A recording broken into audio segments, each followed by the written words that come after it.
the highest scoring game, and the Lions and the Chargers this past week. They were in a shootout. They had another walk-off field goal victory here, where the Lions took this one. It was a very exciting game from start to finish. We all know Keenan Allen and Eckler were doing their thing, but David Montgomery, he was doing his thing, and Mr. Gibbs, 2 touchdown Gibbs, shout him out. He did his thing, and golf came through in the end. So it was fun and exciting to see. I know some people's tickets got screwed up from this one, but it is what it is. But there might be some problems with the Chargers. They're now under 500. I'm not sure how they're going to look to make it to the playoffs, because the AFC is it's going to be rough. It's going to be tough. So good luck for Justin. I don't know. I don't know what's in their future, but how y'all feel about this game and then moving forward?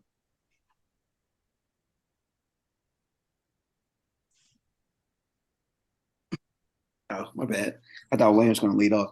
No, I mean Not just yeah. no, it's good. I mean, I know that there's the rumors have been circulating somewhere that Bill Belichick may end up being the new coach for the Chargers next season. I know Brandon Staley is not getting it done. Their defense, when the game is on the line, they tend to just sit back in the zone. The other thing, we know that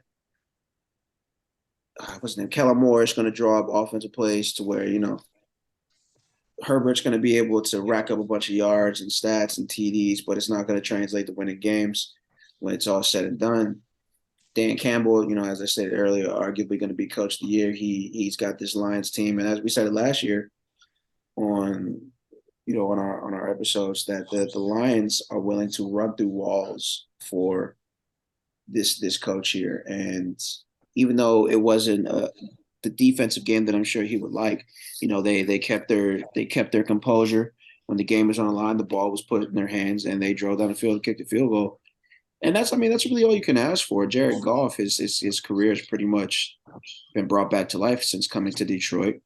The Jahmyr Gibbs kid, I'm sorry if I'm not saying his name correctly, but him and David Montgomery is a solid 1-2. Jahmyr Gibbs, yeah, solid 1-2 punch at the running back position. Every so often with David Montgomery, he'll go down. You end up finding another running back. At least that was going on in Chicago. So now David Montgomery's back. He's going to get his yards, get his stats, and now they have a second running back. They can do the two-headed monster drill. That is pretty. It's in the league, and it works to the benefit of most teams, because you can switch it up. You got thunder and lightning, as they would say. So, Amon-Ra St. Brown is obviously still going to be a top-tier receiver. He had 158 for a tug as well. So, I mean, what more can you ask for from this Detroit Lions team? They're 7-2, leading in the NFC North, and I do believe that they're going to win this division. I do think that Dan Campbell and them do have a solid chance. He has a solid chance of winning Coach of the Year and winning a first-round playoff game, because, they're not going to get the bye, but there's a very good chance that they win their first round playoff game, as long as they don't beat Dallas. Hey, they're only one game back out of that bye. They got the second best record in the league right now. Well, they're tied for the second best record with the Chiefs right now. So I mean, anything's possible. Eagles, right? Yeah, Eagles. Yeah, Eagles. Yeah. So I mean, they're going to beat the Bears. They're going to beat the Packers. The Saints is a tough game, depending on which Jameis Winston is going to show up. The Broncos are on a 2 to 3. They're on a 3-game win streak right now. So the Broncos, they're looking like a decent challenge. You have the Vikings again. Then you have the Vikings twice, and you have Dallas. So they have 4 possible losses out of those. What? 1, 2, 3, 4, 5. 1, 2, 3, 4. So 8 games, 4 possible losses, and then you have Philly's schedule. Who does Philly have left? They got a tougher schedule for sure. These next 3. No, Philly's definitely about to run the gauntlet. Mm-hmm. But all right, let's see who Philly has. Philly has, they got the Chiefs, the Bills, 49ers. Tough. They got us. Then they have the Giants, Cardinals, and Giants. Their last four is a sweep. Seahawks aren't slouches. Is it in Seattle though? It It's in is, but Seattle. It's in Yeah, Seattle. that's not gonna be an easy game. No. I don't know. Playing in Seattle doesn't look to be too hard anymore.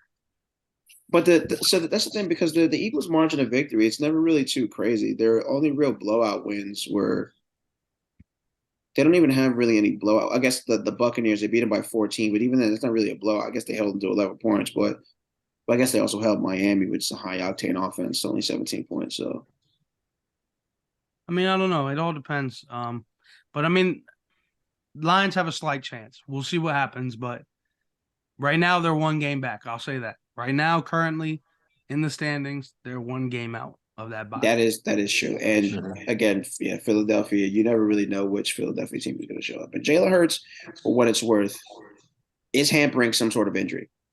Oh yeah, for sure. Yeah, so we'll see. We'll see what happens with them. It'll be interesting. And that'll be definitely something we'll monitor closely as it gets down to the wire.